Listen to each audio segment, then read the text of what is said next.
أعوذ بالله من الشيطان الرجيم. بسم الله الرحمن الرحيم.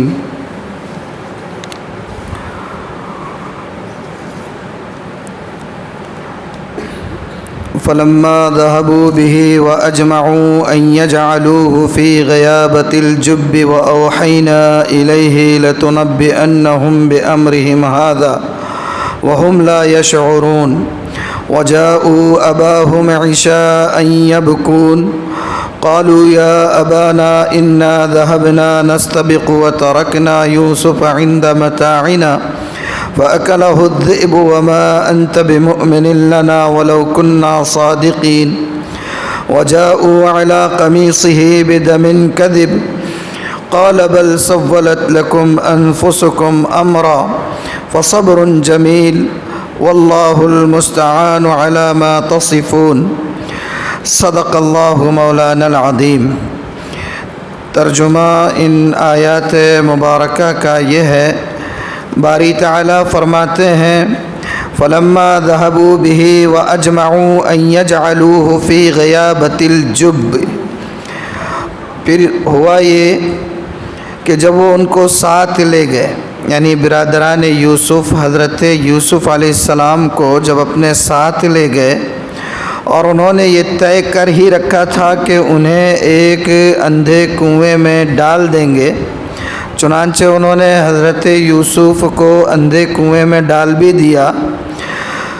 تو ہم نے یوسف پر وحی بھیجی، وَأَوْحَيْنَا إِلَيْهِ، اور ہم نے یوسف پر وحی بھیجی، لَتُنَبِّئَنَّهُمْ بِأَمْرِهِمْ هَذَا، کہ ایک وقت آئے گا جب تم ان سب کو بتلاؤ گے کہ انہوں نے یہ کیا کیا تھا، اور وَهُمْ لَا يَشْعُرُونَ، اس وقت انہیں پتہ بھی نہیں ہوگا کہ تم کون ہو. وَجَاءُوا أَبَاهُمْ عِشَاءً يَبْكُونَ، اور رات کو وہ سب اپنے باپ کے پاس روتے ہوئے پہنچ گئے. قالوا یا ابانا انا ذهبنا نستبق وترکنا یوسف عند متاعنا، اور کہنے لگے کہ ابا جان یقین کیجئے ہم دوڑنے کا مقابلہ کرنے چلے گئے تھے. وترکنا یوسف عند متاعنا، اور ہم نے یوسف کو اپنے سامان کے پاس چھوڑ دیا تھا. فأکلہ الذئب، تو انہیں بھیڑیے نے کھا لیا. وما انت بمؤمن لنا ولو كنا صادقین، اور آپ ہماری بات کا یقین نہیں کرو گے چاہے ہم کتنے ہی سچے ہو. وجاءوا على قمیصه بدم كذب، اور وہ یوسف کی قمیص پر جھوٹ موٹ کا خون لگا کر لے آئے. قال بل سولت لكم انفسكم امرا، تو ان کے والد حضرت یعقوب نے کہا، اور وہ یوسف کی والد نے کہا کہ حقیقت یہ نہیں ہے جو خون تم لگا کر لائے ہو، حقیقت یہ نہیں ہے. بل سولت لکم انفسکم امرا، بلکہ تمہارے دلوں نے اپنی طرف سے ایک بات بنا لی ہے. فصبر جمیل، اب تو میرے لیے صبر ہی بہتر ہے. فصبر جمیل، اب تو میرے لیے صبر ہی بہتر ہے. واللہ المستعان علی ما تصفون، اور جو باتیں تم بنا رہے ہو ان پر اللہ ہی کی مدد درکار ہے. یہ ہو گیا ترجمہ ان آیات مبارکہ کا جن کی ابھی آپ کے سامنے تلاوت کی گئی تھی. ان میں سے کچھ آیتیں تو شروع کی وہ ہیں جن کی تلاوت گزشتہ درس میں بھی کی جا چکی تھی، ترجمہ بھی کیا جا چکا تھا، لیکن ان کی تشریح اور تفصیل کا موقع نہیں آیا تھا، وقت کافی ہو گیا تھا، اور ہمیں اپنے درس کو محض 2 آیتوں کی تفصیل پر ہی بس کرنا پڑ گیا تھا. بہرحال یہ اللہ کا کرم ہے کہ ہمارا ماہانہ درس قرآن کا یہ 6واں درس ہو رہا ہے. کتنا درس ہو رہا ہے؟ 6واں درس ہو رہا ہے. گزشتہ درس میں جو باتیں یہاں پیش کی گئی تھی اگر وہ آپ کے سامنے ہو، آپ کے دماغ میں مستحضر ہو تو آج کی بات سمجھنے میں آسانی ہوگی۔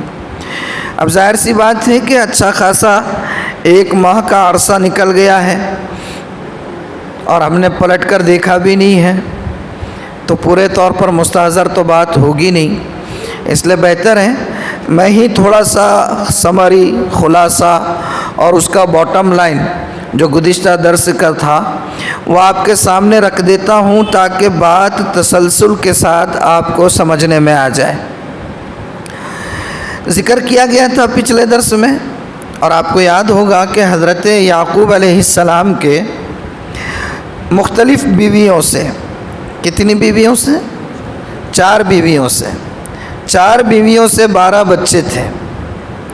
ان میں جو 2 چھوٹے تھے یوسف اور بنیامین، وہ ایک بیوی سے تھے راحیل سے، باقی 10 بچے دوسرے بیویوں سے تھے۔ وہ 10 بڑے تھے، یہ 2 چھوٹے تھے، اور اتفاق کی بات یہ کہ ان دونوں چھوٹے بچوں یوسف اور بنیامین، ان دونوں کی والدہ انتقال کر گئی تھی، اور کچھ تو اس وجہ سے بھی کہ ان کی والدہ گزر چکی ہیں، اور کچھ اس وجہ سے بھی کہ ان دونوں ہی کو اللہ تعالیٰ نے بہت ساری خصوصیات سے نوازا تھا۔ وہ جو کہتے ہیں نا، کہاوت ہے کہ ننھے ننھے بروا کے چکنے چکنے پات، کہ بچپن ہی سے ان کی پیشانی سے بہت کچھ حضرت یعقوب علیہ السلام اپنی فراست نبوت سے بھاپ گئے تھے کہ یہ بچے آگے مستقبل میں چل کر کچھ بڑا اللہ تعالیٰ ان سے کام لینے والا ہے نبوت کا۔ تو اس وجہ سے حضرت یعقوب کو اپنے ان دونوں بیٹوں سے بہت زیادہ محبت تھی اور ان سے لگاؤ تھا۔ حضرت ان دونوں کا بہت خیال کیا کرتے تھے، بالخصوص حضرت یوسف سے بہت محبت تھی، اس وجہ سے بھی کہ ان کی والدہ کا انتقال ہو چکا تھا، اور اس وجہ سے بھی کہ حضرت یوسف علیہ السلام نے بچپن ہی میں خواب دیکھ لیا تھا۔ کیا خواب دیکھا تھا؟ کہ 11 ستارے اور چاند اور سورج انہیں سجدہ کر رہے ہیں۔ یہ خواب انہوں نے دیکھا، ابا جان کو بیان کیا۔ ابا جان چونکہ نبی ہیں، انہوں نے نور نبوت سے اور فراست نبوی سے اس خواب کی تعبیر کو سمجھ گئے کہ یہ بچہ آگے چل کر نبی ہوگا، اور یہ جتنے 11 ستارے ہیں یہ ان کے بھائی ہیں، سورج اور چاند یہ ان کے والدین ہیں، یہ سب کے سب ان کے آگے وہاں پہنچیں گے جہاں پر بھی یہ رہیں گے۔ بہرحال اس خواب کی وجہ سے بھی حضرت یعقوب کو حضرت یوسف سے محبت زیادہ تھی، اور اسی محبت کی وجہ سے وہ جو دوسرے 10 بھائی تھے وہ حضرت یوسف علیہ السلام سے حسد کرنے لگ گئے۔ ان کو لگتا یہ تھا کہ ہم بڑے ہیں، نوجوان ہیں، صحت مند ہے، تنو مند ہے، گھر کا سارا کام کرتے ہم ہیں، گھر میں پانی لانا ہے وہ کام ہم کر رہے ہیں، اور بھی دوسرے کام ہیں وہ ہم کر رہے ہیں، جتنے سارے مسائل ہیں ہم کر رہے ہیں، اور ابا جان کا پیار مل کس کو رہا ہے؟ تو وہ حسد میں مبتلا ہو گئے۔ اور آج بھی ہوتا ہے معاشرے میں، آج بھی ہوتا ہے، گھر کے اندر اگر والدین کسی ایک کے ساتھ زیادہ جھکاؤ کا معاملہ پیدا کریں تو اس کا سائیکولوجیکل ایفیکٹ پڑتا ہے، تمام بچوں کے اوپر نفسیاتی اثر پڑتا ہے۔ وہ بچے جن کی طرف ماں باپ کا جھکاؤ زیادہ ہوتا ہے دوسرے بچوں کو نظر انداز کرتے ہیں، تو جن کی طرف ماں باپ کا جھکاؤ زیادہ ہوتا ہے سائیکولوجیکلی اس کا ایفیکٹ یہ ہوتا ہے کہ وہ بچہ جس کی طرف زیادہ جھکاؤ ہے وہ ضدی بن جاتا ہے۔ وہ کیا بنتا ہے؟ اس کو لگتا ہے کہ میری ہر ضد پوری ہونے والی ہے، وہ کبھی کسی کو خاطر میں نہیں لاتا۔ تو جب تک ماں باپ کی محبت ملتے رہتی گاڑی تو چلتی رہتی ہے، لیکن ایک وقت ایسا آتا کہ وہ بندہ خاندان میں تنہا ہو جاتا ہے، ایک وقت آگے چل کر ایسا آ جاتا ہے کہ خاندان میں وہ بندہ، ہاں یہ کوئی ایسی بات نہیں ہے، سائیکیٹرسٹ جتنے بھی ہیں آپ ان سے تحقیق کر لیجئے کہ اس طریقے کا ماں باپ کا جو یک طرفہ جھکاؤ رہتا ہے وہ بچوں کے مزاج کے اوپر بہت اثر انداز ہوتا ہے۔ انہوں تو بگڑ جاتے ہیں، اور دوسرا وہ بچہ جس کو نظر انداز کیا جاتا ہے وہ بچہ احساس کمتری کے اندر مبتلا ہو جاتا ہے، نفسیاتی طور پر اس کو لگتا ہے کہ یار مجھے اندر کوئی خامی ہوگی۔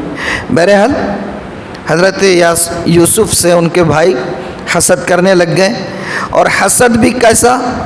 آخری درجے کا حسد، کہ اس لیول پر پہنچ گیا کہ مل بیٹھ کر کنسپائریسی کرنے لگے، سازش کرنے لگے کہ کیا کیا جائے کہ ابا جان کی نظر التفات یوسف سے ہٹ کر ہماری طرف بھی آ جائے۔ تو کیا کنسپائریسی کی؟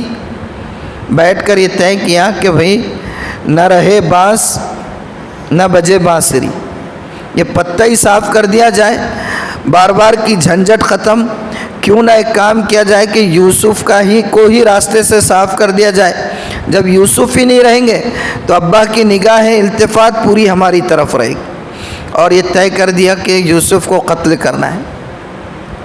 لیکن ایک بھائی، ان 10 بھائیوں میں سے جو سب سے بڑے تھے، یہودا ان کا نام تھا، وہ تھوڑا شفیق مزاج تھے۔ انہوں نے کہا کہ نہیں بھائی ٹھیک ہے، ابا جان کی محبت ان کو زیادہ ہے اور ان کی وجہ سے ہمیں نظر انداز کر دیا جا رہا ہے، لیکن ہے تو اپنے بھائی، قتل کرنا مناسب نہیں ہے۔ تو کیا کریں؟ ایک کام کرتے ہیں، اس کو آپ کنویں میں ڈال دو، کسی دور جنگل میں لے جا کر اندھے کنویں میں ڈال دو، اور وہیں پر کوئی قافلے والا لے کر اڑ جائے گا، کوئی لے کر چلا جائے گا، بیچ دیں گے، کچھ بھی ہو جائے گا، یہ یہاں سے چلے جائیں گے، ہمارا مقصد تو حل ہو جائے گا۔ یہ طے ہو گیا۔ یہ گزشتہ درس میں غالباً یہاں تک پہنچے تھے ہم، یہ پورا خلاصہ جو ہے تو میں نے اس کا آپ کے سامنے رکھ دیا۔ اب جو آج کا جو حصہ ہم نے پڑھے، اب اس کے بعد یہاں سے ہوتا ہے معاملہ شروع، کہ ان لوگوں نے کنسپائریسی کی، حضرت یوسف علیہ السلام کے لیے سازش کی کہ کنویں میں ڈالنا ہے، لیکن کیسے ڈالیں؟ ابا جان حضرت یوسف کو، یعنی یعقوب علیہ السلام حضرت یوسف کو اپنی نگاہوں سے 1 منٹ کے لیے بھی دور نہیں کیا کرتے تھے۔ تو انہوں نے سوچا کہ کچھ تو ہو، ترکیب نکالی جائے۔ تو والد صاحب کے پاس گئے اور کہا کہ ابا جان کیا بات ہے، ہم یہ دیکھتے ہیں کہ آپ یوسف کے بارے میں، یوسف کو لے کر ہم پر اطمینان نہیں کرتے ہیں، وہ ہمارا چھوٹا بھائی ہے، ہم جو ہے گھومنے کے لیے جاتے ہیں، تفریح کے لیے جاتے ہیں، پکنک کے لیے جاتے ہیں، تھوڑی موج مستی ہو جاتی ہے، سیر تفریح ہو جاتی ہے، ورزش ہو جاتی ہے، ساتھ میں لے کر چلتے ہیں، یوسف کو ہم لوگ لے کر جاتے ہیں، لیکن آپ اطمینان کرو گے نہیں ہم پر؟ حضرت یعقوب نے بھی کہا کہ دیکھو مجھے اس سے بہت بے پناہ محبت ہے، اور میں نہیں چاہتا ہوں کہ وہ میری نگاہ سے دور جائے۔ بہت ریکویسٹ کی بیٹوں نے کہ آپ یقین رکھیں، اعتماد رکھیں ہم پر، ہم کوئی دشمن نہیں ہیں، وہ ہمارا چھوٹا بھائی ہے، ہم انشاءاللہ اس کو اپنے ساتھ لے کر آئیں گے، یہ زبان دیتے ہیں۔ حضرت یعقوب علیہ السلام تیار ہو گئے، کہا کہ ٹھیک ہے کوئی بات نہیں ہے۔ اب جس دن پکنک کے لیے جانا ہے، سیر و تفریح کے لیے، حضرت یعقوب علیہ السلام نے خود حضرت یوسف کو نہلایا، اچھے کپڑے پہنائے، اور تفسیر کی روایتوں میں آتا ہے کہ حضرت ابراہیم علیہ السلام کو جب نمرود کی آگ میں ڈالا گیا تھا تو اس وقت اللہ تعالیٰ نے جبرائیل علیہ السلام کو بھیجا تھا جنتی پیرہن کے ساتھ، جنت کے کپڑے کے ساتھ، اور وہ کپڑا جو حضرت ابراہیم کو نار نمرود میں، یعنی نمرود کی آگ میں ڈالنے کے بعد جبرائیل لا کر جو دیے تھے، وہ کپڑا ان کے خاندان میں موروثی طور پر چلتا رہا، وہ حضرت یعقوب کے پاس تھا۔ جب یہ پکنک کے لیے جا رہے ہیں، تفریح کے لیے جا رہے ہیں، اور بھائی ان کو لے کر جا رہے ہیں، مقصد تو بھائیوں کا تھا ٹھکانے لگانا، لیکن بہرحال جا تو تفریح کے لیے رہے۔ تو تفسیری روایتوں میں ہے کہ حضرت یعقوب علیہ السلام نے وہ کپڑا جو حضرت ابراہیم کا تھا، اور جس کپڑے کو حضرت جبرائیل علیہ السلام جنت سے لے کر آئے تھے، وہ کپڑے کو ایک تعویذ کی شکل میں حضرت یعقوب کے گلے میں یا بازو میں باندھ دیا، گلے میں یا بازو میں باندھ دیا۔ اور حضرت اسحاق کا ایک کپڑا تھا، حضرت اسحاق کون؟ حضرت یوسف کے دادا جان اور حضرت یعقوب کے والد، ان کا ایک کپڑا تھا عمامہ، وہ حضرت یوسف کے سر پر باندھ دیا، اور اب بھائی لوگ چلے ہیں۔ کنعان شہر میں یہ لوگ رہتے تھے۔ کنعان جو بستی تھی، بستی سے تھوڑا سا دور، یعنی بستی ختم ہو رہی ہے، اور بستی ختم ہونے کے بعد تھوڑا سا آگے جب جاتے ہیں تو وہاں ایک بہت بڑا سایہ دار درخت تھا، ایک بہت گھنا درخت۔ اس کو وہاں پر کنعان کی بستی میں شجر وداع کہا جاتا تھا۔ شجر وداع، وداع یعنی وداع کرتے نا کسی کو، اور شجر کہتے درخت کو، الوداعی درخت کہہ سکتے آپ اس کو، الوداعی درخت تھا۔ کیا مطلب ہے الوداعی درخت کا؟ وہ جو کنعان سے تھوڑا سا باہر درخت تھا، بہت گھنا۔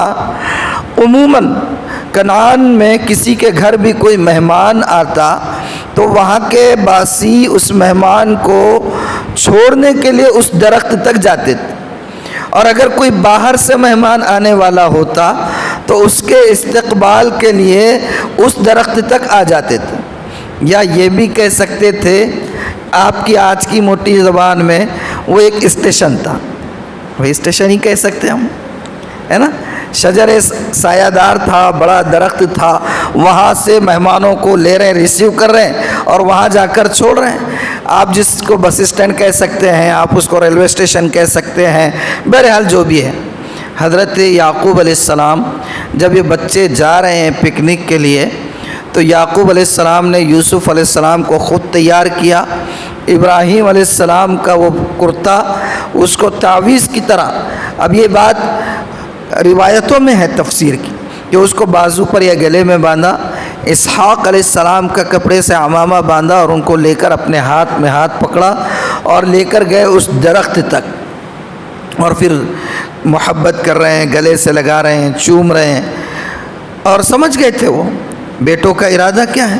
نبی ہے وقت کے، ایسا نہیں ہے کہ سمجھ تو گئے تھے، بھاپ تو گئے تھے، اس لیے آنسو زیادہ آ رہے ہیں، گلے سے لگا رہے ہیں۔ اور جب رخصت کا وقت ہو رہا ہے تو بیٹوں سے کہنے لگے کہ دیکھو، خاص طور پر بڑے بیٹے یہودا اور روبیل دونوں سے کہا کہ دیکھو یہ یعقوب کی امانت ہے تمہارے پاس، یہ کیا دے رہا ہوں میں، یہ یعقوب کی امانت ہے تمہارے پاس۔ جہاں جا رہے ہو پکنک کے لیے، تفریح کے لیے، کھیل کود کے لیے، اس کا پورا خیال رکھنا۔ دھوپ میں اس کو زیادہ بٹھانا نہیں، اگر پیاس لگے تو مشکیزے سے ٹھنڈا پانی پلا دینا، چلتے چلتے اگر تھک جائے تو اپنے کندھے پر اٹھا لینا، اور زیادہ کام مت لینا اس سے، اور ہر وقت اس پر نظر رکھنا۔ سب کے سب ایک ساتھ کھیل میں مشغول نہیں ہونا، کسی ایک کو اس کے پاس چھوڑنا اور باقی کھیل میں مشغول رہنا، یہ پورا خیال کرنا۔ اور بیٹے بھی ہوشیار، لکھا ہے تفسیر کی کتابوں میں، جب تک یعقوب علیہ السلام اس درخت کے پاس ان کے ساتھ تھے، وہ 10 کے 10 بھائی یوسف علیہ السلام کے ساتھ خوب دل لگا کر کھیل رہے ہیں۔ کوئی یوسف علیہ السلام کو کندھے پر بٹھا رہا ہے، تو کوئی ادھر سے اٹکیلی کر رہا ہے، تو کوئی ادھر سے گال کو جو ہے تو کھینچ رہا ہے۔ یعنی ابا جان کو ایسے محسوس ہونا کہ چھوٹے بھائی سے کتنی محبت، جیسے کرتے ہیں کسی کو رخصت کر رہے ہیں تو چھوٹا بچہ رہا تو سب اس کو چھیڑتے رہتے، کوئی ادھر سے پیار کرتا ہے، کوئی ادھر سے پیار کرتا ہے، کوئی کندھے پہ اٹھا رہا ہے، کوئی گود میں لے رہا ہے۔ ابا جان جب تک تھے اس طریقے سے کام ہوتا رہا، اور جب حضرت یعقوب رخصت ہو گئے تو حدیث کی کتابوں میں ہے کہ ابا جان کے جاتے ہی بھائیوں نے یوسف کو کندھے سے اٹھا کر زمین پر دے مارا۔ کیا کریں؟ ہاں، کس نے لکھا ہے یہ بات علامہ آلوسی نے روح المعانی، ان کی تفسیر ہے روح المعانی، کئی جلدوں میں، اس میں انہوں نے لکھا ہے کہ فلما خرجوا به جعلوا يحملونه على رقابهم، جب یعقوب علیہ السلام کے ساتھ یوسف کو لے کر نکلے، جعلوا يحملونه على رقابهم، تو یوسف کو اپنے کندھوں پر بٹھانے لگے، یوسف کو اپنے کندھوں پر بٹھانے لگے۔ وَيَعْقُوبُ يَنْظُرُ إِلَيْهِمْ، اور یعقوب ان کی اس محبت کا نظارہ اپنی آنکھوں سے کر رہے ہیں، تو مطمئن ہے کہ چلو بھائی اچھا خیال کر رہے ہیں۔ فلما بعودوا عنه وصاروا به الى الصحراء القوه الى الارض، اور جب یعقوب علیہ السلام دور چلے گئے، نظروں سے اوجھل ہو گئے، القوه الى الارض، الفاظ دیکھیے کیسے ہیں روح المعانی کے، کہ بھائیوں نے یوسف کو زمین پر دے مارا۔ وَأَظْهَرُوا لَهُ مَا فِي أَنفُسِهِم مِّنَ الْعَدَاوَةِ، اور ان کے دلوں میں یوسف کے لیے جو دشمنی تھی وہ ظاہر کرنے لگ گئے۔ ابا جان نگاہوں سے دور چلے گئے، زمین پر پٹخ دیا، اور دل کے اندر جو چھپا ہوا تھا وہ ظاہر کرنا شروع کر دیا۔ وَبَسَطُوا لَهُ الْقَوْلَ، اور گالی گلوچ کرنے لگے، تانے دینے لگے۔ وَجَعَلُوا يَضْرِبُونَهُ، اور انہیں مارنے لگے، یوسف علیہ السلام کو مارنے لگے۔ اور وَجَعَلَ كُلَّ مَا جَاءَ إِلَى وَاحِدٍ مِّنْهُمْ وَاسْتَغَاثَ بِهِ ضَرَبَهُ، ایک مارتا کان کے نیچے، یوسف علیہ السلام دوسرے بھائی کے پاس لپک کر جاتے، جب وہ دوسرے کے پاس جاتے وہ دوسرا جو ہے لات سے مارتا، آپ تیسرے کے پاس جاتے تیسرا زور سے ڈھکیل کر دیتا، آپ چوتھے کے پاس جاتے چوتھا اٹھا کر پھینک دیتا۔ یہ تفسیر کے الفاظ ہیں۔ کلما جاء الى واحد منهم واستغاث به ضربه، جب کبھی یوسف کسی ایک بھائی کے پاس آتے وہ بھائی ان کو مارتا اور دور ڈھکیل دیتا۔ فلما فطن لما عزموا علیہ جعل ینادی یا ابتاہ، جب ان کو یہ ریئلائز ہو گیا، یوسف علیہ السلام کو یہ احساس ہو گیا کہ یہ لاڑ نہیں ہے، یہ دشمنی بھی کوئی معمولی دشمنی نہیں ہے، یہ بہت کچھ انہوں نے طے کیا ہوا ہے، اور ان کو جب اس کا احساس ہو گیا تو پورے کرب کے ساتھ اور پورے درد کے ساتھ اور پورے سوز کے ساتھ حضرت یوسف علیہ السلام اپنے بھائیوں کے درمیان اس صحرا میں زور سے چیختے ہیں، یا ابتا، ابا جان، ابا جان۔ حضرت یعقوب کو پکار رہے ہیں، چھوٹے سے بچے ہیں، کتنے ہیں، کیا عمر ہے اس وقت کنویں میں ڈالتے ہو، ابھی بتاتا ہوں میں آپ کو۔ یا ابتا، ابا جان، لو رأیت یوسف وما نزل به من اخوته، کاش آپ دیکھ سکتے کہ آپ کے بیٹے آپ کے چھوٹے بیٹوں کا کیا حال، چھوٹے بیٹے کا کیا حال کر رہے ہیں۔ یا ابتا، اے ابا، ما اسرع ما نسو بعہدک، کتنے جلدی یہ بھائیوں نے جو وعدہ آپ سے کیا تھا اس کو پیٹ پیچھے ڈال دیا۔ یہ تفسیر کے الفاظ ہیں کہ پورے راستے حضرت یوسف علیہ السلام کو اس کنویں پر گئے تک مارتے رہے، قریب تھا کہ جان سے مار دیتے کنویں میں ڈالنے سے پہلے، اتنا مارا ہے۔ جو بڑا بھائی تھا اس نے روکا، درمیان میں آ گیا اور روکنے لگا، تو اس سے کہا کہ لگتا ہے تیرا بھی نمبر لینا پڑے گا، تجھے بھی ہاتھ میں لینا پڑے گا، تبھی تو سدھرے گا، اور یہ سب تو کیوں کر رہا ہے، بچانے کی حرکتیں ہم کو پتہ ہے کیوں کر رہا ہے، کیوں کر رہا ہے، اس لیے کہ تو یہ چاہتا ہے کہ باپ کی نظر میں جا کے اس کے جیسا جو ہے عزیز بن کے بیٹھ جائے۔ ہاں لیکن یہ ہونے نہیں دیں گے بیٹا، یہ ہونے نہیں دیں گے، اگر خاموش رہا تو ٹھیک ہے، نہیں تو تجھے اس سے پہلے اپنے انجام کو پہنچا دیں گے۔ تو اس بھائی نے کہا کہ ٹھیک ہے کوئی بات نہیں، لیکن جس بات کا ہم نے طے کیا اس پر تو قائم رہو۔ کیا طے کیے تھے، کیا طے کیے تھے، کنویں میں ڈالیں گے، پہلے ہی طے کر دیتے نا، کنسپائریسی ہو گئی تھی، سازش ہو گئی تھی، سازش یہ ہوئی تھی، قتل کرنے کی چل رہی تھی، اور اس بھائی نے کہا تھا کہ قتل مت کرو کنویں میں ڈالو، تو کہا ٹھیک ہے میں کچھ نہیں کہتا، قتل مت کرو کنویں میں ڈالو، طے ہو گیا۔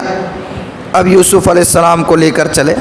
اب یہ کنواں کہاں تھا، یہ کنواں جس کنویں میں حضرت یوسف کو ڈالے، یہ کنواں کہاں تھا، یہ کنواں حضرت یوسف علیہ السلام، حضرت یعقوب علیہ السلام کے گھر سے، کنعان میں جو گھر تھا ان کے گھر سے 3 فرسخ یعنی 9 میل کی دوری پر تھا۔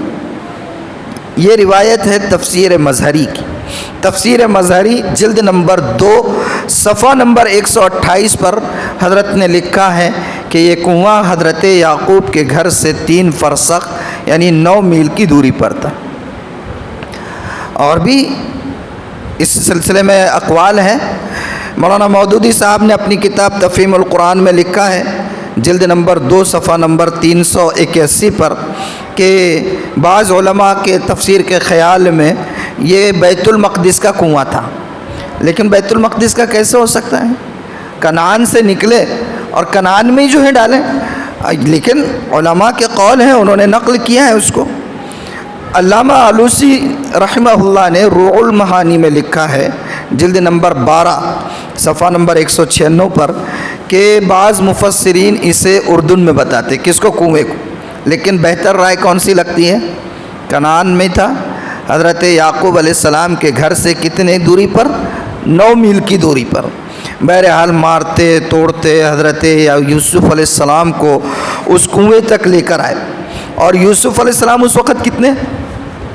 میں نے کہا نا عمر کیا تھی، پوچھا آپ سے کیا عمر تھی؟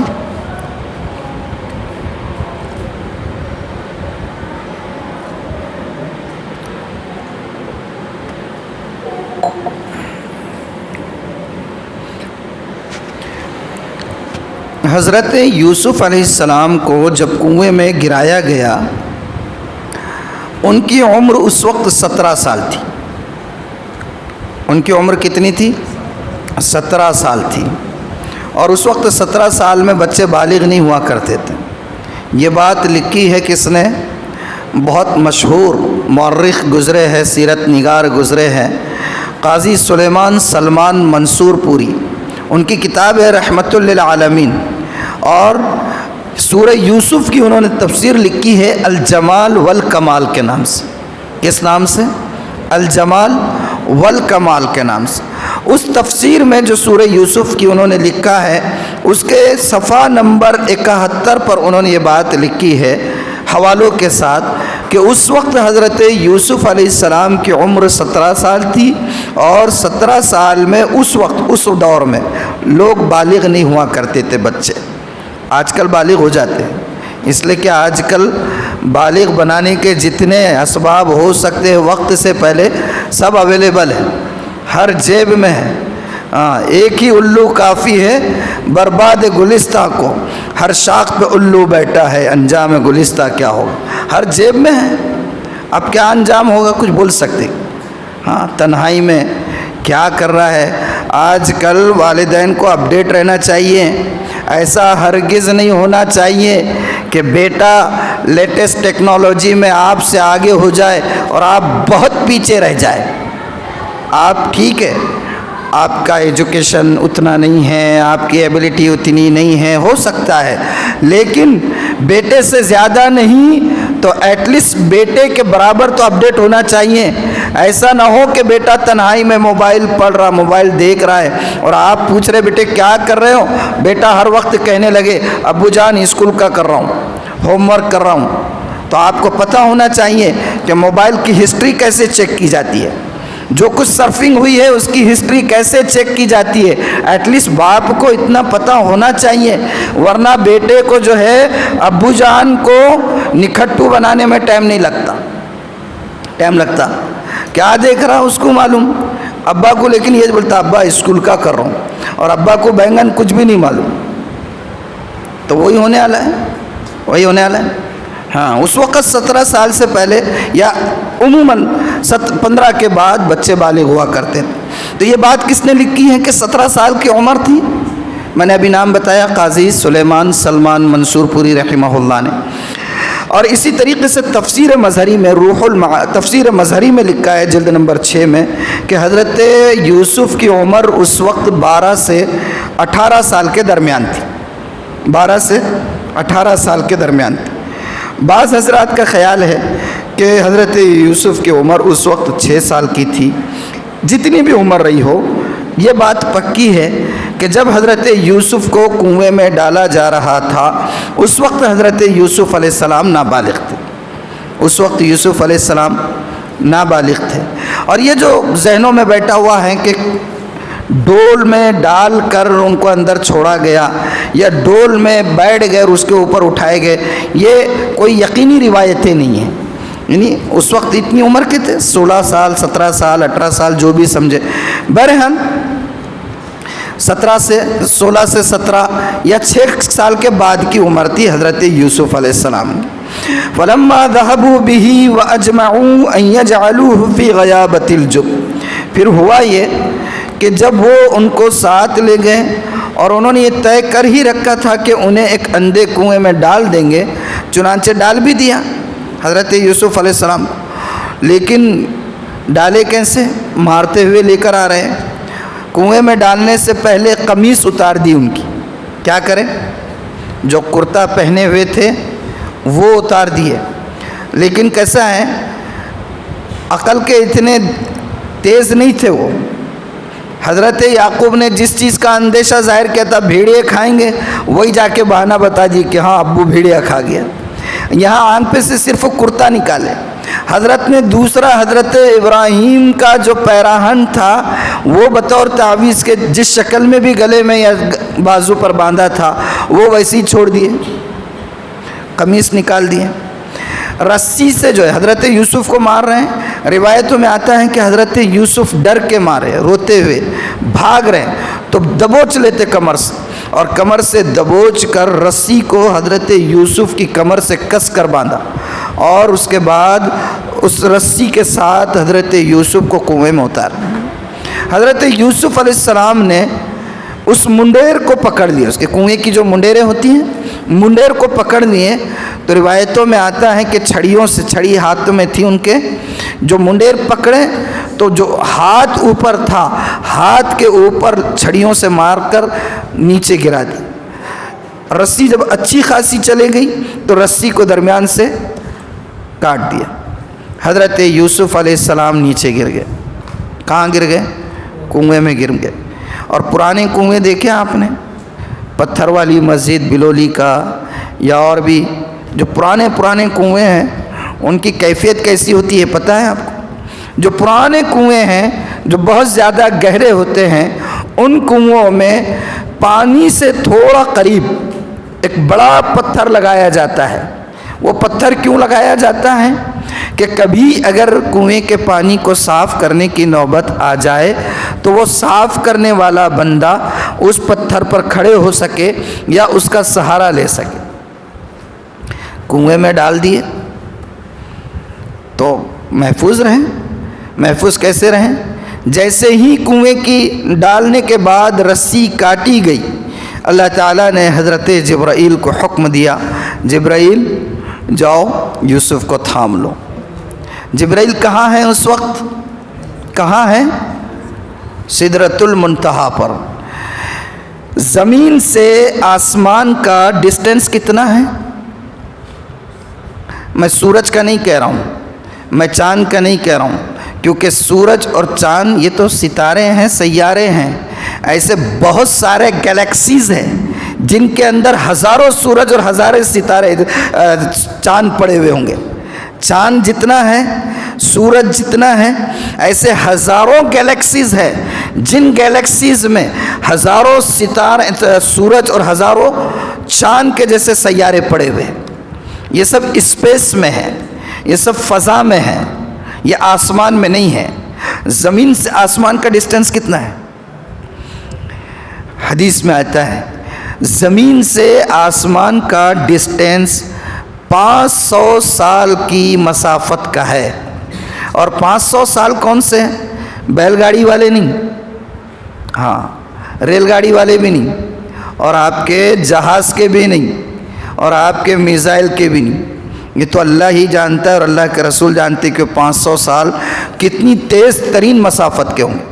اور پھر اس کے بعد سنیے کان کھول کر کہ پھر پہلا آسمان جب لگتا ہے 500 سال کی مسافت کے بعد، تو اس آسمان کا جو حجم ہے ڈل، وہ ڈل کتنا ہے؟ حجم، وہ صرف حجم اس کا 500 سال کا ہے۔ یہ حدیث کی بات بتا رہا ہوں میں آپ کو۔ حضرت مولانا حکیم الاسلام قاری طیب صاحب کے خطبات میں بات لکھی ہوئی ہے کہ زمین سے آسمان کا ڈسٹینس 500 سال، اور آسمان کا جو حجم ہے اس کی مسافت 500 سال، پھر اس کے بعد وہ جو ختم ہو گیا حجم، پھر دوسرے آسمان تک 500 سال، پھر اس کا حجم 500 سال، تو ایسے 7 آسمان لگا لو، جوڑ دو آپ کتنے ہو رہے ہیں؟ کتنے ہو رہے ہیں؟ اور 7ویں آسمان پر ہے سدرۃ المنتہا، اور جبرائیل علیہ السلام کا ایڈریس جو ہے سدرۃ المنتہا ہے۔ قرآن میں ان کا ایڈریس کیا بتایا گیا ہے؟ ان کا ایڈریس کیا ہے؟ ہاں، سدرۃ المنتہا 7th اسکائی، آگے آپ لکھ لو کیا لکھنا ہے تو 7ویں آسمان پر ہے۔ ادھر رسی کاٹی گئی، اللہ نے کہا جبرائیل تھام لو۔ کتنا ہے کیلکولیٹ کیا آپ لوگوں نے؟ 500 سال کو ملٹیپلائی انٹو 7 نہیں 14 کرنا پڑے گا نا۔ ہر اس کا حجم بھی تو پکڑیں گے کہ نہیں آپ؟ 500 سال کا حجم اس کا، پھر 500 سال کا ڈسٹینس، 500 سال کا حجم، 500 کتنے ہو رہے ہیں؟ تو کتنے سال ہو رہے ہیں؟ مجھے نہیں آتا ہے، میں تھوڑا میتھ میں کچا ہوں، میرا میدان بھی نہیں۔ کتنا ہو رہا ہے بولو، کوئی تو بولو جی، کتنا؟ چلے جو بھی ہے بہرحال، تو اتنی مسافت پر ہے۔ اللہ نے کہا جبرائیل تھامو یوسف کو جا کر۔ ابھی یوسف اندر گرے نہیں اور جبرائیل نے آ کر تھام لی۔ سوچو آپ کہ کتنا پاور اللہ نے حضرت جبرائیل کو دیا ہوا ہے۔ آگ میں پھینکے گئے غلیل کے ذریعے سے، ابھی گرے نہیں ہیں۔ ایک تو آگ کو بھی حکم دے دیا اللہ نے، یا نار کونی بردم وسلاما علی ابراہیم، اور ابھی ان کے کپڑے بدن سے جدا نہیں ہوئے۔ جبرائیل جنت کا پیرہن لے کر ان کا جو ایڈریس بتایا میں نے وہاں سے یہ شٹ جلنے سے پہلے آ گئے۔ اللہ کے رسول نے آپ کو دیکھا تھا ان کی اصل شکل میں، جبرائیل کو، تو کیا بتایا آپ نے؟ آپ نے فرمایا کہ جبرائیل کے، مجھے ایگزیکٹ فگر یاد نہیں ہے کتنے پر ہے، 500 پر ہے غالباً یا جتنے بھی ہے، لیکن کہا تھا کہ وہ 2 پر اگر کھولتے ہیں تو اس پوری کائنات کی جو فضا ہے اس فضا کو ڈھانپ لیتے ہیں۔ قوم لوط کو، قوم سدوم کو، شہر سدوم جو تھا قوم لوط کا، 4 بڑے بڑے شہر تھے جن کی آبادی تقریباً 4 لاکھ یا 4 لاکھ کے قریب تھی۔ جب جبرائیل نے ان کو الٹ دیا شہر کو، تو حدیث کی کتابوں میں تفسیر کی روایتوں میں آتا ہے کہ جبرائیل نے صرف اپنی کر انگلی کی جو چھوٹی انگلی ہے اس کے بالکل کونے پر ایسے اٹھا کے یوں پلٹ دیا اور سب ختم ہو گیا۔ تو کیا ہے سبحان اللہ، ہم تصور نہیں کر سکتے۔ بہرحال جبرائیل آ گئے اور جبرائیل نے آ کر تھام بھی لیا۔ پھر حضرت یوسف علیہ السلام، وہ جو پتھر تھا جو میں نے کہا نا، اس پتھر پر آ کر بیٹھ گئے۔ کنویں میں کتنے دن رہے؟ کنویں میں کتنے دن رہے؟ 3 دن 3 رات کنویں میں رہے آپ۔ کتنے دن؟ 3 دن 3 رات۔ اور روایتوں میں آتا ہے کہ جس کنویں میں حضرت یوسف کو ڈالا گیا تھا اس کا پانی نمکین تھا، جیسے ہمارے بور کا پانی ہوتا ہے، لیکن جیسے ہی یوسف علیہ السلام کو ڈالا گیا وہ پانی انتہائی شیریں ہو گیا، انتہائی میٹھا ہو گیا۔ اور یہودا جو تھے ان کے بڑے بھائی، اچھا خاص بات یہ ہے، ڈال تو دیے کنویں میں بھائیوں نے، لیکن ڈر بھی لگ رہا، ارے بھائی کوئی دوسرا نکال دیا اور لے کے اگر کنان میں چاہ گیا تو لینے کے دینے ہو جائیں گے، انہیں تو پورا بک دیں گا سب۔ ان کے الفاظ میں ابو جان کے سامنے سب کچھ بول دیں گے۔ تو طے کر لیے جب تک اس کو کوئی آ کر نکالے گا نہیں اور نکال کر لے جائے گا نہیں، یا کوئی موذی جانور قتل کر دے گا نہیں، ہم دور دور سے واچ کرتے رہیں گے۔ اب کیسے کریں گے؟ سب تو نہیں کر سکتے، اس لیے طے کر دیے کہ بھئی باری باری اونٹ چرانے کے نام پر، بکری چرانے کے نام پر، پانی لانے کے نام پر، کچھ بھی ہو، 9 میل کا فاصلہ ہے کتنا، طے کر دیے کہ دور سے واچ کرنا، نظر رکھنا کہ کون نکال رہا ہے اور کدھر لے کر جا رہا ہے، کہیں ایسا نہ ہو کہ کسی نے نکالا اور وہ کنعان کی طرف لے کر آنے لگ جائے اور ہم لوگ غافل ہو اور ہمارا سارا راز کھل کر رہ جائے۔ اور بڑا بھائی شروع ہی سے ہم دیکھ رہے ہیں قدم قدم پر اس کا جو معاملہ تھا وہ بھائی کے ساتھ ہمدردی کا تھا۔ ان 3 دنوں کے دوران روایتوں میں آتا ہے کہ یہودا بھی چھپ چھپ کر کھانے کا سامان لا کر ڈال دیا کرتے تھے کسی چیز سے چھوڑتے ہوں گے. اور یہ بھائی تو ایسے تھے، جب انہوں نے کنویں میں ڈالا حضرت یوسف گر گئے، جبرائیل آ کر نیچے تھام لیا، لیکن شروع میں جیسے ہی گر گئے اوپر سے آواز دی یوسف، تو حضرت یوسف علیہ السلام نے سوچا کہ گرا تو دیے لیکن آواز دے رہے، بھائی ہیں، ہو سکتا ہے دل میں محبت کا جذبہ پیدا ہو گیا ہو، تو روحانی سی آواز نکال کر کہا کہ ہاں بھائی جان، بھائی میں ہوں. تو ایک نے کہا یہ تو زندہ دکھ رہا، اٹھاؤ پتھر، بولے مارو. پتھر پھینکنے لگے. اسی یہودا نے روک دیا تھا، جو بھائی تھا نا، جو بار بار جو ہے اپنا کردار ادا کر رہے ہیں، انہوں نے روک دیا. نہیں، کہا کہ نہیں ایسے مارو نہیں، جو طے ہوا ہے اس پر چلو. بہرحال 3 دن تک وہاں رہے. جبرائیل آئے، جبرائیل نے آنے کے بعد تسلی دی. سبحان اللہ.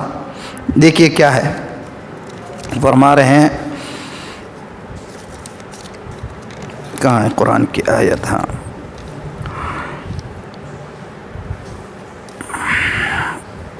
وَأَوْحَيْنَا إِلَيْهِ لَتُنَبِّئَنَّهُمْ بِأَمْرِهِمْ هَذَا وَهُمْ لَا يَشْعُرُونَ. اور ہم نے، یعنی اللہ تعالیٰ کہہ رہے ہیں کہ ان پر ہم نے یوسف پر وحی بھیجی کہ ایک وقت آئے گا کہ تم ان بھائیوں کو بتاؤ گے کہ تم نے کیا کیا تھا، اور اس وقت بھائیوں کو یہ احساس بھی نہیں ہوگا کہ تم کون ہو. وہ تمہیں گورنر سمجھ رہے ہوں گے، تمہیں بادشاہ سمجھ رہے ہوں گے، تمہیں کوئی حکمراں سمجھ رہے ہوں گے، اور تمہارے سامنے اپنی ضرورت کو پوری کروانے کے لیے آئے ہوئے ہوں گے. اور اس وقت تم انہیں بتاؤ گے کہ تم لوگوں نے اپنے بھائی یوسف کے ساتھ کیا کیا تھا. قرآن کا اعجاز دیکھیے. سبحان اللہ. ذرا اندازہ لگائیے کہ قرآن کا اعجاز کیسا ہے. ایک جملے کے اندر قرآن میں کتنی باتیں کہہ دی گئی ہے، صرف ایک جملے میں. لَتُنَبِّئَنَّهُمْ. اچھا، اس سے پہلے، اس جملے کے بارے میں کہنے سے پہلے ایک بات ذہن میں آ گئی، بتا دوں. حضرت یوسف کا اعزاز دیکھیے. ابھی 16 سال کے یا 17 سال کے یا 6 سال کے جو بھی ہے، یہ مختلف روایتیں ہیں. جس عمر کے بھی ہو، نابالغ ہے، کنویں میں ڈالے گئے، جبرائیل آئے وحی لے کر. تو یہ اعزاز کم ہے کہ بچپن میں وحی نازل ہو گئی. 3 نبی ہوئے ہیں جن پر بچپن میں وحی نازل ہوئی ہے. جانتے ہیں کون کون ہیں؟ جانتے ہیں کون کون ہیں؟ 3 نبی ہیں جن پر بچپن میں وحی نازل ہوئی. ایک تو بالکل گہوارے میں، جھولے میں، حضرت عیسیٰ علیہ السلام مشہور ہے. دوسرے حضرت یحییٰ علیہ السلام، اور تیسرے یہ حضرت یوسف علیہ السلام. یہ ان کا اعزاز ہے کہ انہیں اللہ نے بچپن ہی میں وحی سے نواز دیا. سبحان اللہ. اور وحی کیا ہے؟ اللہ تعالیٰ فرما رہے ہیں کہ لَتُنَبِّئَنَّهُمْ، کہ تم انہیں بتلاؤ گے. تو صرف ایک خبر نہیں دی جا رہی ہے، آگے چل کر بتلاؤ گے. تو جملوں کے معنی پر غور کرو کہ کتنی باتیں اس سے نکلتی ہے. یعنی تم بتلاؤ گے، مطلب یہ کہ اس کنویں میں تم مرو گے نہیں، اس کنویں میں تمہیں کوئی ختم نہیں کر سکے گا، یہ بھائی تمہارا نقصان نہیں پہنچا سکے گا، کوئی موذی جانور آ کر تمہیں قتل نہیں کر سکے گا، کوئی اگر تمہیں نکال بھی لے تو تمہارا نقصان نہیں کر سکے گا. ایک بات پکی ہوگی، لَتُنَبِّئَنَّهُمْ، تم انہیں بتلاؤ گے کہ تم نے کیا کیا تھا، اور وہ پہچان نہیں پا رہے ہوں گے. مطلب یہ ہے کہ یہاں سے نکلنے کے بعد تم ایک غلام نہیں رہو گے، تم جو ہے ایک عام آدمی نہیں رہو گے، بلکہ تمہیں وہ مقام، وہ منصب، وہ عہدہ، وہ ڈیزگنیشن ملے گا کہ اس کو دیکھ کر جو ہے سارے لوگ حیران اور ششدر پڑ جائیں گے. دیکھیے ایک جملے میں کتنی باتیں یعنی کہ نکل جاتی. پھر اسی ایک جملے نے بتا دیا کہ تم انہیں بتاؤ گے کہ تم نے کیا کیا تھا. وہ تمہیں پہچان نہیں رہے ہوگے، مطلب یہ ہے کہ وہ تمہارے سامنے تمہارے بھائی ذلیل بن کر کھڑے ہوئے ہوں گے، اور اللہ تمہیں سرخرو کرے گا. قرآن کا یہ اعجاز ہے، ایک جملے میں کئی معنی نکل جاتی ہے. یعنی یہی جملہ کہ تم انہیں بتلاؤ گے کہ تم نے کیا کیا تھا، یعنی اس کا مطلب یہ بھی ہے کہ تمہیں جتانے کا، انہیں عار دلانے کا بھی اللہ موقع دے گا. ہوا یا نہیں ہوا؟ عار بھی دلائے. تو بہرحال یہ حضرت یوسف علیہ السلام کا اعزاز تھا. آتا ہے روایتوں میں کہ جب یوسف علیہ السلام کنویں میں ڈال رہے بھائی، اور یوسف علیہ السلام ان کو آوازیں دے رہے نیچے سے کنویں سے، یا اخوتا اتدعونی وحیدا، بھائیوں کیا آپ مجھے یہاں کنویں میں اکیلے چھوڑ دو گے مرنے کے لیے؟ تو مذاق بھی اڑانے لگ گئے تھے اور کہنے لگے تھے ادعوا الشمس والقمر والکواکب تونسک۔ اچھا بھائی یاد آ رہے ہیں وہ سورج چاند ستارے خواب میں دیکھے تھے نا، ابو کو بول کے جو ہے تو پورا لاڑ پیار لے لیے تھے، وہ سورج چاند ستاروں کو بلاؤ تونسک، آپ کی ہمدردی کریں گے۔ ایسا مذاق اڑا رہے ہیں۔ کس کا مذاق اڑا رہے ہیں؟ آپ کا اور آپ کے اس خواب کا، جو خواب نبوت کی دلیل تھا۔ تو کہنے لگے اچھا ابھی ہم کو پکار رہے ہیں، وہ جو خواب دیکھے تھے سورج ستارے چاند ان کو بلاؤں، وہ آپ کی مدد کریں گے۔ بہرحال کنویں میں ڈال دیے اور چلے گئے۔ آگے پھر کیا ہوا؟ آگے روتے ہوئے وَجَاءُوا أَبَاهُمْ عِشَاءً يَبْكُونَ، اب کنویں میں ڈال دیے، صبح کا وقت ہے، دن بھر کیا کریں؟ دن بھر کہتے ہیں روایتوں میں آتا ہے کہ تفریح ہوتی رہی، کھیل کود ہوتا رہا اور آپس میں جو ہے موج مستی پوری ہوئی۔ شام کا وقت ہوا تو ان کو یہ ریئلائز ہوا کہ ارے بھئی اپن نے ڈال تو دی کنویں میں، گھر کو بھی تو واپس جانا ہے، اب حضرت کو کیا بولیں گے؟ جا کے جواب تو دینا ہے نا بڑے میاں کو کچھ تو بھی، تو جا کر بولیں گے کیا؟ اور بڑے میاں پہلے ہی بول چکے ہیں کہ دیکھو دھوپ لگنے دینا نہیں اور تنہا چھوڑنا نہیں، اگر تنہا چھوڑو گے تو کوئی نہ کوئی بھیڑیا آ کے کھا جائے گا۔ تو ان میں سے ایک بولتا ہے پھر ٹینشن کیا لینے کا، بھیڑیے کا بولے تھے نا ابو نے، یہ جا کے بول دیں گے کہ بھیڑیے نے کھا لیا۔ تو کیا کیے؟ ان کی جو بکریاں تھی ساتھ میں جو بھی تھا، یا کچھ شکار کر لیا ہرن کا، دونوں باتیں آتی ہیں کہ ہرن کا شکار کیا، اور ایک بات یہ بھی ملتی ہے کہ ان کے ساتھ میں کچھ بکریاں بھی تھی، ان میں سے ایک کو ذبح کیا، اور وہ قمیص جو نکالا تھا کنویں میں ڈالنے سے پہلے، اس قمیص کو اس بکری کے یا ہرن کے خون میں لت پت کر دیا، اور خون میں لت پت کر کے جو ہے موج مستی کرتے ہوئے آ رہے ہیں۔ اور روایتوں میں آتا ہے کہ چلتے ہوئے وہ جو یوسف علیہ السلام کے ساتھ برتاؤ کرتے رہے اس کا تذکرہ کرتے کرتے چل رہے ہیں۔ ایک کہہ رہا میرے پاس آیا تھا بیٹا، ہاں بچاؤ بول کے، اچھا کان بھری بھر کے دیا۔ دوسرا بول رہا ہاں میرے بھی پیر کو آ کے چپکا تھا، میں نے اس کو زور سے ڈھکیل کے دیا۔ یہ میں اپنے الفاظ میں کہہ رہا ہوں لیکن الفاظ میرے ہیں، تقریباً ان کا مکالمہ اسی ٹائپ کا ہے۔ ہاں کوئی کہہ رہا ہے میں نے مارا تھا، کوئی کہہ رہا ہے میں نے ڈھکیل کر دیا تھا، کوئی کہہ رہا ہے میں نے چھڑی ہاتھ پر ماری تھی، اس طریقے کے تبصرے کرتے ہوئے چل رہے ہیں۔ اور جیسے ہی کنعان آیا تو یہ موج مستی ایک دم ختم، سیریس، اور سیریس ہو کر کنعان کی سرحد میں داخل ہوئے کہ رونا دھونا شروع کر دیا، زوروں سے رونا شروع کر دیے۔ گھر کے قریب آئے، ابا جان نے ان کے رونے کی آواز سنی، گھبرا کر باہر نکل آئے اور باہر آ کر کہنے لگے کیا ہوا، کیا بات ہے، کیوں رو رہے ہو؟ کیا تمہارے جانوروں پر کسی، یعنی بکریوں پر یا جو بھی ان کے جانور تھے، ان کو کسی نے اچک لیا؟ کیا کوئی ڈاکوؤں نے تمہیں پکڑ لیا؟ کیا ہوا، کیوں رو رہے ہو؟ کہا کہ یہ بات نہیں ہے۔ تو پھر کیا بات تھی؟ یوسف کہاں ہے؟ یوسف کیوں نہیں نظر آ رہے تمہارے ساتھ؟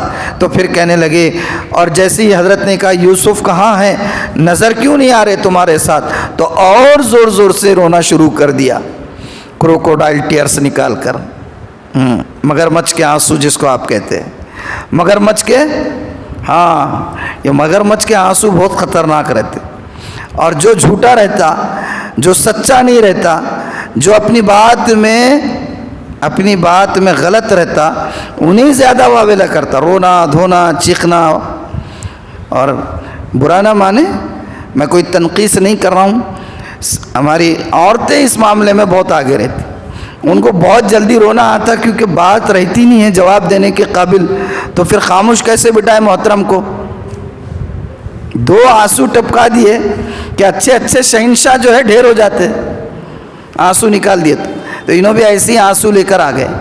ہاں، اور روح المعانی میں لکھا ہے حضرت نے، علامہ آلوسی نے، کہ امام اعمش رحمہ اللہ وہ فرمایا کرتے تھے لا یصدق باکن بعد اخوت یوسف، کہ اب دنیا میں لا یصدق باکن بعد اخوت یوسف، امام اعمش کہہ رہے ہیں کہ دنیا میں اب یوسف علیہ السلام کے بھائیوں کے اس بیہیویئر کے بعد کسی بھی رونے والے پر یقین نہیں کیا جائے گا، کسی بھی رونے والے پر یعنی یہ نہیں کہا جائے گا کہ اس کے آنسو نکل رہے تو انہیں سچا ہے، جھوٹا بھی ہو سکتا ہے، جھوٹا بھی ہو سکتا ہے۔ اسی لیے انہوں نے خود لکھا ہے کہ جاءت امرأۃ الی شریح تخاصم فی شیء، قاضی شریح جج تھے اسلامی حکومت کے، چیف جسٹس قاضی شریح، بہت مشہور شخصیت گزری ہے، کہہ رہے ہیں کہ جاءت امرأۃ الی شریح تخاصم فی شیء، قاضی شریح کے پاس ایک عورت آئی، کوئی ڈسپیوٹ میٹر تھا، ڈسپیوٹ میٹر لے کر قاضی شریح کے پاس آئی، فجعلت تبکی، اور آنے کے بعد کنٹینیو روئے جا رہی ہے، کنٹینیو روئے جا رہی ہے۔ تو اب تحقیق کر رہے ہیں، سوال پہ سوال کر رہے ہیں، تو ان کے اطراف میں جو لوگ بیٹھے ہوئے تھے انہوں نے کہا یا ابا امیہ اما تراہ تبکی، ابو امیہ دیکھتے نہیں کتنا رو رہی ہے، یعنی اتنا رو رہی ہے تو سچی ہوگی بیچاری، چپ بال کی کھال نکال رہے آپ، سوال پہ سوال، سوال پہ سوال، اس کے آنسو تو دیکھو، اس کے آنسو تو دیکھو قاضی صاحب، یہ کیا ہو رہا ہے؟ تو قاضی صاحب نے کیا جواب دیے؟ قاضی صاحب نے کہا قد جاء اخوت یوسف اباہم عشاء یبکون، کہ یوسف کے بھائی بھی تو رات کے وقت باپ کے پاس روتے ہوئے آئے تھے، مگرمچھ کے آنسو اور ٹسوے بہاتے ہوئے، تو کیا وہ ٹسوے کو دیکھ کر جو ہے ان کو صحیح مان لیا جاتا؟ تو کبھی بھی کسی کے آنسوؤں پر فیصلے نہیں ہوتے، آنسوؤں پر فیصلے نہیں ہوتے، ہاں، کیونکہ یہ ایک بہت بڑا ہتھیار آج کل جو ہے کمزوروں نے بنا دیا ہوا ہے، جھوٹوں نے بنا دیا ہوا ہے، لیکن کبھی کبھی آنسو سچے بھی ہوتے ہیں، ہر آنسو غلط ہو یہ بھی نہیں ہے، نہیں تو ہماری مائیں اور بہنیں بولیں گی کہ مولانا اچھا بیٹھ کے جو ہے تو ہمارے آدمیوں کو بگاڑ دے رہے مسجد میں، آ کے آج کے بعد ہمارے کبھی آنسو کی قدر ہی نہیں کریں گے، نہیں ایسا نہیں ہے، سچے آنسو بھی ہوتے ہیں، سچے آنسو بھی ہوتے ہیں، اور ندامت کے آنسو بھی ہوتے ہیں، اور آپ یقین مانیے ندامت کے آنسو عرش الہی کو تک ہلا دیتے ہیں، اتنی طاقت ہوتی ہے۔ اللہ کے رسول نے فرمایا کہ ہر عمل ترازو میں تولا جائے گا، لیکن ابن آدم کے آنسو نہیں تولے جائیں گے، ابن آدم کے آنسو جو ندامت پر بہائیں گے وہ آنسو نہیں تولے جائیں گے، اور آپ نے فرمایا کہ آنسوؤں کا ایک قطرہ آگ کے سمندر کو بجھانے کی طاقت رکھتا ہے، ندامت سے نکلا ہوا آنسو کا ایک قطرہ آگ کے پورے سمندر کو بجھانے کی طاقت رکھتا ہے۔ اسی لیے جتنے بزرگان دین اولیاء اللہ راتوں کو اٹھ کر روتے ہیں، ہم راتوں کو اٹھ روتے ہیں جب سارا عالم سوتا ہے، یہ ان کی کیفیت ہوتی ہے، یہ جو آنسو نکلتے ہیں نا تبھی تو دل میں نور پیدا ہوتا ہے، کہاں سے ہوتا ہے؟ یہ عبادتوں میں تاثیر، دعاؤں میں تاثیر، آہ میں تاثیر، زبان سے کوئی بات نکلے اور اللہ اس کو پورا کرے، یہ تاثیر آنسوؤں سے پیدا ہوتی ہے۔ حضرت مولانا اشرف علی تھانوی نور اللہ مرقدہ کے بارے میں کتابوں میں لکھا ہے کہ جب وہ دعا کرتے ہیں تنہائی میں ہو یا مجمع میں ہو، اور دعا کے بعد اگر ان کے آنسو نکل جاتے تو عام طور پر بندہ آنسو سے پوچھ لیتا ہے، حضرت یہ کیا کرتے تھے کہ آنسو کو پورے چہرے پر مل دیا کرتے تھے، آنسو نکل گئے دعا میں کسی میں روتے ہوئے تو ان آنسوؤں کو لیتے اور پورے چہرے سے مل دیتے تھے۔ کسی نے پوچھا کہ حضرت لوگ عموماً آنسو نکلے تو آنسو پوچھتے، آنسو سے پورا منہ نہیں دھو لیتے، تو حضرت نے کہا حدیث میں ہے کہ اللہ کے رسول صلی اللہ علیہ وسلم نے فرمایا کہ ندامت کا اللہ کے ڈر سے یا خوف سے اگر کوئی آنسو کسی چہرے پر گرتا ہے تو اللہ تعالیٰ اس چہرے کو جہنم کی آگ پر حرام کر دیتا ہے۔ اس لیے میں یہ چاہتا ہوں کہ جو بھی آنسو نکلے اس سے میں اپنے پورے چہرے کو مل لوں۔ ہاں، تو ایک آنسو ایسے بھی ہوتے ہیں، ہاں، اور کچھ آنسو ویسے بھی ہوتے ہیں۔ تو وہ لوگ جو آئے تھے وہ کون سے آنسو تھے؟ وہ مگرمچھ کے تھے، یہ انسان کے آنسو ہیں۔ بہرحال وہ آئے اور آنے کے بعد کہا قالوا یا ابانا انا ذهبنا نستبق، رونے لگ گئے اور رو رو کر کہہ رہے ابا جی یقین جانیے، آپ یقین کریں گے نہیں ہم پر، یقین جانیے ہم دوڑنے کا مقابلہ کرنے چلے گئے تھے۔ کیا کرنے گئے تھے؟ دوڑ کا مقابلہ کرنے چلے گئے تھے۔ یعنی اس سے ایک بات تو اتنی سمجھ میں آ رہی ہے، درمیان میں بات بول دوں کہ یہ مقابلے جتنے رہتے ہیں ان کا رواج پہلے سے ہے۔ ہاں یہ پی ٹی اوشا وغیرہ یہ سب ابھی کے نہیں ہے، یہ کیا ہے، یہ سب پہلے سے چلے آ رہے ہیں۔ اور اسلام نے جتنے صحت مند یا صحت افزا جس سے انسان کے جسم کو اور اس کے دماغی صلاحیت کو کچھ فائدہ ہو سکتا ہے اور اس کی وجہ سے عبادتوں میں خلل نہیں ہو سکتا ہے، ان تمام مقابلوں کو اسلام نے جائز رکھا ہے۔ بلکہ آپ کو حیرت ہوگی کہ اللہ کے رسول صلی اللہ علیہ وآلہ وسلم خود جو ہے مقابلے کیے بہت سارے۔ کسی نے حضرت انس سے پوچھا تھا، حضرت انس سے، کیا اللہ کے رسول صلی اللہ علیہ وسلم نے کبھی گھڑ سواری کا مقابلہ کیا ہے؟ گھڑ سواری کا مقابلہ کیا ہے؟ تو حضرت انس نے قسم کھا کر کہا اللہ کی قسم، اجازت ہی نہیں دی اللہ کے رسول نے مقابلے کی، بلکہ آپ نے خود گھڑ سواری کا مقابلہ کیا ہے، اور کون سی گھوڑی پر بیٹھ کر اس کا نام بھی بتایا ہے۔ حضرت انس نے کہا کہ صبح نامی، سین سے صبح نامی گھوڑی پر بیٹھ کر آپ نے مقابلہ کیا، اتنا تیز دوڑے کہ آپ ایک نمبر پر آئے، اور جب آپ ایک نمبر پر آئے تو آپ نے کہا کہ میں جیت گیا۔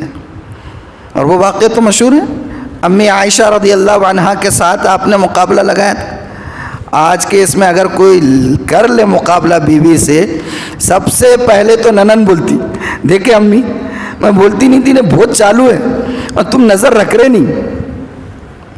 کر سکتا آدمی مقابلہ آج کے دور میں، کبھی چھت پہ چلے گئے، ٹیرس پہ، چلو بولا آج ساتھ میں تھوڑا سا واکنگ ہو جائے، جاگنگ ہو جائے، دنیا بھر کے فتوے گھر میں سے لگ جاتے۔ امی عائشہ رضی اللہ عنہا کے ساتھ اللہ کے رسول صلی اللہ علیہ وسلم مقابلہ کر رہے ہیں، کہا کہ چلو عائشہ دوڑتے ہیں۔ صحابہ آگے چلے گئے تھے، سفر میں تھے، دوڑ لگائیں، حضرت عائشہ رضی اللہ عنہا جیت گئی۔ اللہ کے رسول عمر رسیدہ تھے، حضرت عائشہ بہت چھوٹی تھی نا، آپ کی عمر اور ان کی عمر میں 50 سال کا فرق ہے، برابر ہے نا، غلط تو نہیں کروں، 40-45 سال کا فرق ہے، جیت گئی۔ کچھ وقفے کے بعد دوبارہ اللہ کے رسول نے کہا عائشہ چلو مقابلہ کرتے، کہا کہ اللہ کے رسول ٹھیک ہے چلیں۔ اب کے بارے میں عائشہ کہتی ہے کہ تھوڑا سا چربی میرے اوپر زیادہ آ گئی تھی بدن پر، جس میں فربا ہو گیا تھا، اس مرتبہ اللہ کے رسول جیت گئے۔ تو جیتنے کے بعد آپ نے کیا کہا؟ عائشہ پہلے کا بدلہ ہو گیا۔ کیا ہو گیا؟ پہلے کا، دیکھو کتنے زندہ دل تھے اللہ کے رسول صلی اللہ علیہ وسلم۔ آج ہے کیا ہوں، گھر میں آئے تو ایسا محسوس ہوتا ظالم سنگھ آ گیا گھر میں۔ کون آ گیا؟ ظالم سنگھ۔ کچھ گھرانے ہیں ابھی بھی ایسے، کوئی مبالغہ نہیں کر رہا ہوں، اسی سوسائٹی میں رہتا ہوں نا میں بھی، کہیں اور سے تو نہیں آ رہا ہوں نا۔ ہاں اللہ حفاظت کرے۔ تو مقابلوں کی اسلام نے اجازت دی ہوئی ہے، لیکن صحت افزا ہونا چاہیے، تیر اندازی، گھوڑ سواری، تیراکی، اس طریقے کی۔ ایک صحابی تھے سلمہ بن اکوا، صحابی تھے، یاد آ گیا بتا دوں آپ کو۔ وہ یہ کہتے ہیں کہ میں اللہ کے رسول صلی اللہ علیہ وسلم کے ساتھ آپ کی اونٹنی پر آپ کے پیچھے بیٹھا ہوا تھا۔ کون سی اونٹنی؟ اونٹنی کا نام بھی انہوں نے بتایا ہے، عذبہ نامی اونٹنی کے پیچھے اللہ کے رسول صلی اللہ علیہ وسلم کے ساتھ بیٹھا ہوا ہوں، اور ہم چل رہے ہیں، مدینے کے لیے آ رہے ہیں۔ مدینہ تھوڑا سا 2-4 کلومیٹر کی دوری پر ہے مان لیجیے۔ تو ایک انصاری نوجوان تیز بار بھاگ کے آ رہا ہے اور زور سے چیخ رہا ہے، کوئی ہے کیا مقابلہ کرنے والا؟ کوئی ہے میرے سے مقابلہ کرنے والا؟ مدینہ تک یہاں سے پیدل بھاگیں گے۔ وہ انصاری ایسے کہہ رہا ہے۔ تو حضرت سلمہ بن اکوا کہتے ہیں کہ مجھے برداشت نہیں ہوا، اور وہ جو بار چیخ رہا ہے کوئی ہے مجھ سے مقابلہ کرنے والا مدینے تک دوڑ لگانے کے لیے، تو حضرت سلمہ کہتے ہیں میں نے اسے کہا کہ تجھے کسی بڑے آدمی کے ادب کا بھی خیال نہیں ہے, کسی کریم کے اکرام کا تجھے خیال نہیں ہے؟ اللہ کے رسول سامنے ہیں اور تو بار بار یہ کہہ رہا ہے کوئی ہے مقابلہ کرنے والا. تو انہوں نے کیا کہا, اس صحابی نے, اس نوجوان صحابی نے کہا ہاں میں اس پورے مجمع میں صرف اللہ کے رسول سے ڈرتا ہوں, باقی کس سے ڈرنے والا نہیں ہوں. یہی الفاظ ہے. کہا کہ اس پورے قافلے میں صرف اللہ کے رسول سے ڈرتا ہوں اور ان کا ادب کرتا ہوں, باقی کسی سے ڈرنے والا نہیں. کوئی ہے کیا بولو مقابلے کے لیے؟ حضرت سلمہ کہتے ہیں کہ میں نے اللہ کے رسول صلی اللہ علیہ وسلم سے پوچھا, اللہ کے رسول یہ کچھ زیادہ ہی بول رہا, اجازت اگر آپ دے دے تو تھوڑا مقابلہ کر لوں میں. تو اللہ کے رسول صلی اللہ علیہ وسلم نے فرمایا اقوا تمہاری مرضی. آپ نے کیا فرمایا؟ اقوا آپ کی مرضی ہے, مقابلہ کرنا چاہے کر لو. حضرت سلمہ کہتے جیسے ہی اللہ کے رسول نے فرمایا آپ کی مرضی, میں اونٹنی سے نیچے کود گیا اور اس سے کہا چل بیٹے لگا مقابلہ آپ, اور طے ہو گیا, دوڑنا شروع ہو گئے. حضرت سلمہ کہتے ہیں میں جان بوجھ کر تھوڑا سلو ہو گیا. اب وہ پوری اسپیڈ سے بھاگ رہا ہے, میں چند فرسخ تک تو سلو دوڑتا رہا اور اس کے بعد پھر میں نے جو ہے سیدھا آخری گیئر پہ ڈال دیا اپنے کو, اور اتنی اسپیڈ میں بھاگنا شروع کیا کہ میں اس کے برابر میں پہنچ گیا. اور حدیث میں ہیں حضرت سلمہ کے الفاظ, جب میں برابر میں پہنچ گیا تو میں نے زور سے اس کے دونوں کندھوں کے بیچ میں رکھ کے دے دیا دھپا. کیا دیا؟ جس کو آپ دھپا ہی بول سکتے نا. ہاں کہتے میں نے زور سے اس کے دونوں کندھوں کے بیچ میں رکھ کے دے دیا, اور اس کے بعد کہا آیا کہ نہیں تیرے برابر میں, اب تو مجھے چھو کے بتا. اور اس کے بعد حضرت سلمہ کہتے کہ میں اتنے اسپیڈ میں دوڑتا رہا کہ مدینے پہنچنے تک وہ میری ہوا کو بھی نہیں پا سکا. اللہ کے رسول کے سامنے مقابلہ اسٹارٹ ہوا ہے, آپ کی اجازت سے اسٹارٹ ہوا ہے.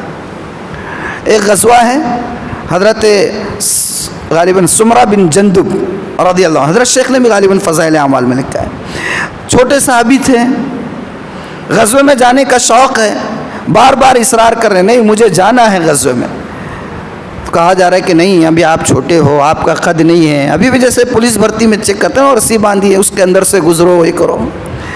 اب وہ اصرار کر رہے ہیں نہیں مجھے چلنا ہے غزوے میں جہاد کے لیے, مجھے محروم مت کیجیے. ان سے کہا گیا کہ آپ کیپیبل نہیں ہیں, سائڈ ہو جاؤ. اب ان کو برداشت نہیں ہوا, اچھا مجھے روک رہے, انہوں بھی تو میرے چھاموں مارے نا, ان کو کیسے جانے دیے, ان کا میرا مقابلہ کراؤ, اگر میں نے ان کو پٹک دیا تو میرے کو لے لینا. بولے ٹھیک ہے. جن کی طرف اشارہ کیا آگے میدان میں حضرت سمرہ بن جندب ان کے ساتھ لڑے, کشتی زبردست جو ہے مقابلہ ہوا, اور حضرت سمرہ بن جندب نے ان کو اٹھا کے دے دیا پٹک کے, اور غزوے میں شامل ہو. تو اسلام جو ہے ہر طرح کی جائز چیزیں جس سے انسان کے جسم کو, اس کے دماغ کو, صحت کو کچھ فائدہ ہو سکتا ہے, ان تمام چیزوں کی اجازت دی ہے. شرط یہ ہے کہ اس سے عبادات میں خلل نہ ہو. تو بہرحال بات کدھر سے کدھر نکل گئی, لیکن مناسب کوئی غلط بات نہیں ہے, بہت اچھی چیزیں آ رہی ہے سامنے. اور ایک بات یاد آ گئی, بتا دوں ذرا, اچھی چیزیں یاد آ گئی. ایک پہلوان تھا بہت آخری, ہمارے لفظوں میں آخری تھے, انہوں صحابی بن گئے بعد میں. نام تھا رکانہ. کیا نام تھا؟ رکانہ. اور ان کا یہ ریکارڈ تھا کہ کوئی ایک بندہ بھی ان کو کبھی جو ہے چت نہیں کر سکا. ایک دن اللہ کے رسول صلی اللہ علیہ وسلم جا رہے ہیں تو رکانہ رک گئے اور کہا, جب ایمان نہیں لائے تھے, کہا محمد شروع ہو جائے, کشتی لڑتے میرے ساتھ. اللہ کے رسول نے کہا کہ اچھا لڑ لیا تو جیت گیا تو کیا کرو گے؟ کہا کہ یہ دیکھو یہ میرے 300 بکریاں ہیں, میدان میں تھا کھلے, یہ میرے 300 بکریاں ہیں, اگر تم نے مجھے چت کر دیا 100 بکریاں تمہارے, 100 بکریاں تمہارے. اللہ کے رسول صلی اللہ علیہ وسلم نے ایک آن میں اس کو پٹک دیا, 100 بکریاں دے دیا.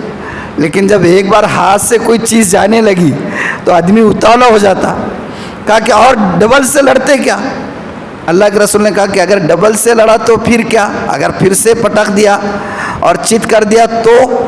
کہا کہ یہ اور 100، ابھی 200 باقی ہے نا، 200 باقی ہے۔ آپ نے پھر چت کر دیا، اب 100 بچا لے، برداشت نہیں ہو رہا اس کو۔ پھر کہا اچھا اور لڑو گے؟ اچھا ابھی اور جیت گیا تو یہ باقی ہے۔